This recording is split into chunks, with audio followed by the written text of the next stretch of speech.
നന്ദിനി രാത്രി 12 മണിക്ക് വീട്ടിലെത്തിയപ്പോൾ കോപത്തോടെ രേഖയോട് നിലവിളിച്ച് മുറിയുടെ വാതിൽ ശക്തിയായി അടച്ചു. അമ്മേ, വാതിൽ തുറക്ക്. ഞാൻ മുഴുവൻ രാത്രി ഒരു പോള കണ്ണടച്ചിട്ടില്ല. അമ്മ ഇവിടെ കിടന്നുറങ്ങാ? എന്താ മോളെ, രാത്രിയിൽ എന്തിനാ ഇങ്ങനെ കൂവുന്നേ? നീ പാർട്ടിക്ക് പോയില്ലേ? ആരെങ്കിലും പണം തന്ന് സഹായിച്ചോ? സഹായം കുന്തം. എന്റെ ഭർത്താവ് അവിടെ വെച്ച് വലിയ സീനുണ്ടാക്കി. ഇനിയിപ്പോ ആരും എന്നെ സഹായിക്കാൻ വരുമെന്ന് തോന്നുന്നില്ല. എല്ലാവരുടെയും മുഖം കറുത്തിട്ടുണ്ട്. നന്ദിനി ക്ലബിൽ സംഭവിച്ച മുഴുവൻ കാര്യവും അമ്മയോട് പറഞ്ഞു. ഇതെല്ലാം നിന്റെ അപ്പൂപ്പൻ കാരണമാ. അദ്ദേഹം നിന്നെ ശിവായിയോടെ നിർബന്ധിച്ച് വിവാഹം കഴിപ്പിച്ചു. ഞാൻ തടഞ്ഞിരുന്നെങ്കിൽ ഇന്ന് ഇതൊന്നും സംഭവിക്കില്ലായിരുന്നു. മതി അമ്മേ, ഇനി എനിക്ക് ശിവായിയോട് ഒരുമിച്ച് കഴിയാനാവില്ല. എനിക്ക് ഡിവോഴ്സ് വേണം. പക്ഷേ മോളെ, എങ്ങനെ ഡിവോഴ്സ് ചെയ്യും? ഓർമ്മയില്ലേ ആ പഴയ കരാറ്? അതിൽ കൃത്യമായിട്ട് എഴുതിയിട്ടുണ്ട്, നീ ശിവായിയെ വിട്ട ബജാജ് കുടുംബത്തിന്റെ പകുതി പ്രോപ്പർട്ടി അവന്റെ പേരിലാകും. അവനാണെങ്കിൽ നമ്മളുടെ പണം മാത്രം നോക്കിയിരിക്കുക.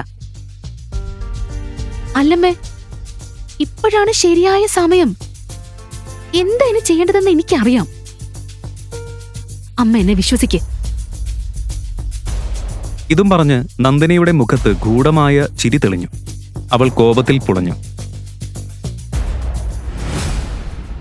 ശിവായി തന്റെ പ്രണയത്തിന്റെയും സ്വാഭിമാനത്തിന്റെയും ഇടയിൽ കുടുങ്ങിയിരുന്നു. 12 വർഷത്തെ പഴയ സംഭവങ്ങൾ ഇപ്പോഴും അവന്റെ മനസ്സിൽ മുഴങ്ങിക്കൊണ്ടിരുന്നു. ഇവൾ എന്റെ ബാല്യകാല പ്രണയമാകുമോ? ഇല്ല, അവളിപ്പോൾ വേറൊരു പെൺകുട്ടിയാണ്.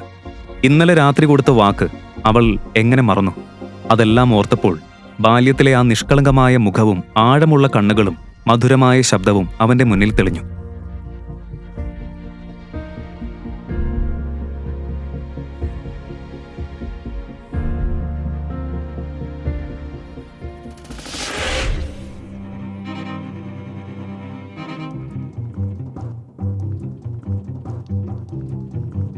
നന്ദിനി എന്റെ ബാല്യകാല പ്രണയമാണ്.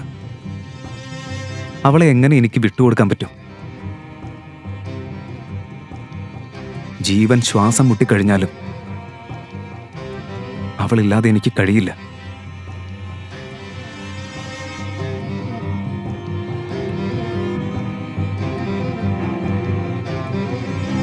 അടുത്ത ദിവസം രാവിലെ നന്ദിനി നേരത്തെ എഴുന്നേറ്റ് റെഡിയായി. ഇന്ന് അവൾ സന്തോഷത്തിലായിരുന്നു. കാരണം ഇന്നാണ് അവൾക്ക് യൂസ്ലെസ് ആയ വിവാഹത്തിൽ നിന്ന് മോചനം കിട്ടുന്നത്. ഇന്ന് അവൻ കരുതും അവന് ജാമ്യം കിട്ടുമെന്ന്. പക്ഷെ ഞാൻ ഇന്ന് പോകുന്നത് ഡിവോഴ്സിനാ. ലോയറുമായിട്ട് മീറ്റ് ചെയ്യുന്നത് ജാമ്യത്തിനല്ല, ഡിവോഴ്സിനാ. ഇന്ന് ഞാൻ വളരെ സന്തോഷവതിയാ. നന്ദിനി താഴേക്ക് വന്നപ്പോൾ അവളുടെ സ്കൂൾ ഫ്രണ്ടായ യാഷ് ചായ കുടിച്ചുകൊണ്ടിരിക്കുന്നതായി കണ്ടു. അവന് അവളെ സ്കൂൾ കാലം മുതൽ ഇഷ്ടമായിരുന്നു. അവളുടെ അമ്മ പറഞ്ഞിട്ട് ഡിവോഴ്സിനെ കുറിച്ച് അറിഞ്ഞു വന്നതായിരുന്നു. അയ്യോ യാഷ് മോനെ, എത്ര കാലമായി കണ്ടിട്ട്. നോക്ക്, നന്ദിനി ഇവിടെയുണ്ട്. ഹായ്. ഹേയ്,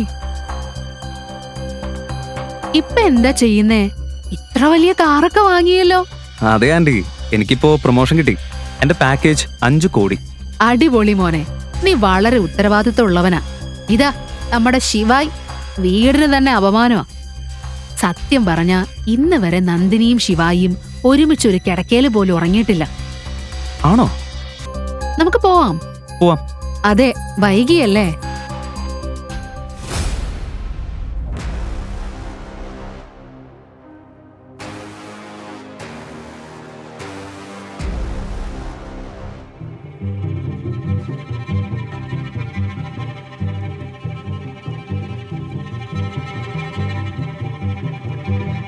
ദേവ് സാഹിബ്, എന്താണ് കാര്യം? ഈ എളിയെ എന്നെ എങ്ങനെയാണ് ഓർത്തത്? ഇൻസ്പെക്ടർ സാഹിബ്, ചെറിയൊരു ജോലിയുണ്ട്. തന്റെ അപമാനത്തിന് പ്രതികാരം ചെയ്യാൻ ദേവ് പോലീസിനെ വിളിച്ച് ശിവായിക്ക് 3rd ഡിഗ്രി ടോർച്ചർ കൊടുക്കാൻ പറഞ്ഞു.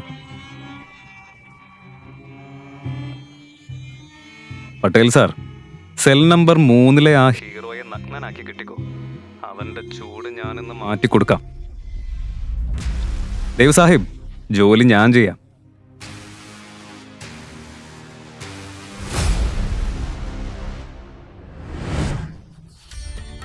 ശിവായിക്ക് ശിവനോട് വലിയ ഭക്തിയുണ്ടായിരുന്നു. ജീവിതത്തിൽ വഴിത്തിരിവ് വന്നാൽ എല്ലായ്പ്പോഴും അവൻ മഹാകലിനെ വിളിക്കുമായിരുന്നു. ഇന്നും കണ്ണും പൂട്ടി ഓം നമഃശിവായ എന്ന് ജപിച്ച് കോണിലിരിക്കുമ്പോഴാണ് ഒരു കോൺസ്റ്റബിൾ അവന്റെ അടുത്തേക്ക് വന്നത്. മഹാകലിനെ എന്തിന് സംഹാരകൻ എന്ന് വിളിക്കുമെന്നറിയാമോ? അനീതി അതിരുകടക്കുമ്പോൾ അവന്റെ താണ്ഡവം എല്ലാം ഇല്ലാതാക്കി പുതിയത് തുടങ്ങിക്കൊടുക്കും. ഇപ്പോൾ ലോകം മുഴുവൻ ശിവായിയുടെ താണ്ഡവം കാണാനിരിക്കുകയാണ്.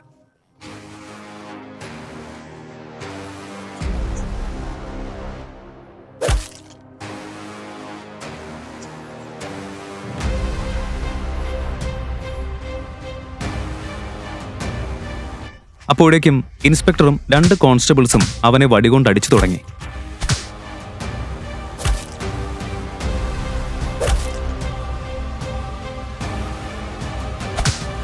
പട്ടേൽ, അവനെ കെട്ടിത്തൂക്ക്. കുറച്ച് മിനിറ്റിനുള്ളിൽ ശിവായിയുടെ കൈകാലുകൾ കെട്ടി സെല്ലിൽ തൂക്കി. ശരീരമൊക്കെ രക്തം വാർന്ന് നനഞ്ഞിരുന്നു.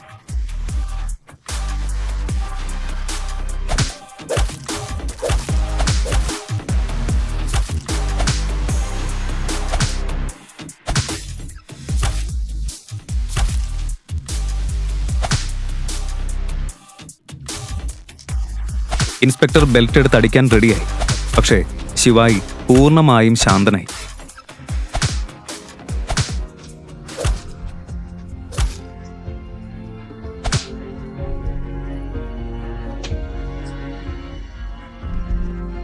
അത് വലിയ പൊട്ടിത്തെറിക്ക് മുൻപുള്ള നിശബ്ദത മാത്രമായിരുന്നു. അപ്പോഴേക്കും പുറത്തേക്കൊരു കാർ വന്നു നിന്നു. അകത്തു നിന്നിറങ്ങിയത് ക്യാപ്റ്റൻ സർത്താജ്.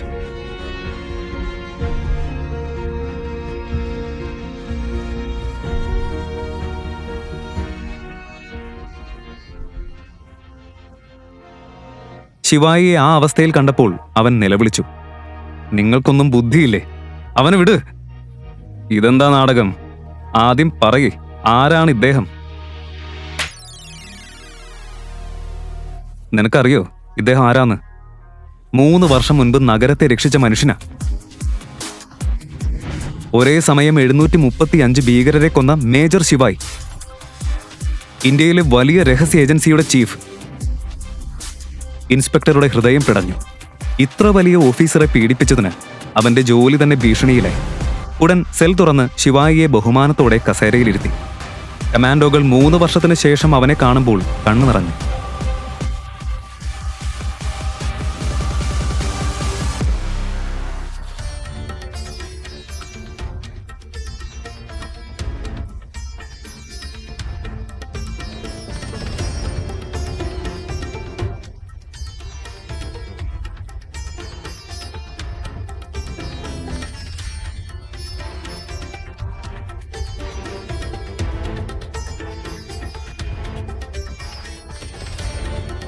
സർ, ഞങ്ങൾ എല്ലായിടത്തും സാറിനെ അന്വേഷിച്ചു.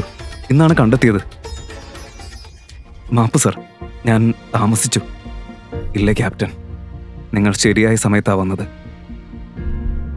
ഇപ്പോ നമുക്കിവിടെ നിന്ന് പോകാം. ആദ്യം എന്നെ ബജാജ് മാൻഷനിലേക്ക് കൊണ്ടുപോകാം. അവന്റെ കണ്ണുകളിൽ തീ കൊളുത്തി. ആ തീ കെടുത്താൻ അവന് നന്ദിനിയെ കണ്ടുമുട്ടണം.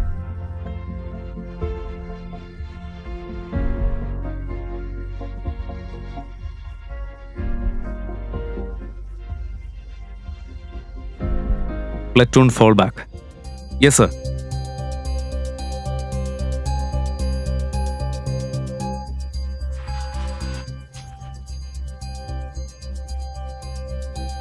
ശിവായി കാറിൽ കയറി. കമാൻഡോസ് എല്ലാവരും വേഗം കാറിൽ കയറി. ക്യാപ്റ്റൻ സർത്താജ് ചേർന്നിരുന്ന് ചോദിച്ചു, മേജർ, നീ എന്തിനാണ് രാത്രി മുഴുവൻ ജയിലിൽ കഴിഞ്ഞത്? ഞങ്ങളെ വിളിക്കായിരുന്നില്ലേ? സർത്താജ്, ഞാൻ അവിടെ ഒരു രാത്രി ചെലവഴിച്ചില്ലെങ്കിൽ എന്നെ ഞാൻ എങ്ങനെ സ്വന്തമായി ബഹുമാനിക്കും? പക്ഷേ ഇപ്പം എല്ലാം ശരിയായി. ഈ രാത്രി ഞാൻ എന്നും ഓർത്തിരിക്കും. നന്ദിനിയിൽ നിന്ന് അവന് വലിയ പ്രതീക്ഷയൊന്നുമില്ലായിരുന്നു. പക്ഷേ അവളുടെ വാക്കുകൾ ഓർമ്മിക്കുമ്പോൾ അവന്റെ ശരീരം നടുങ്ങി.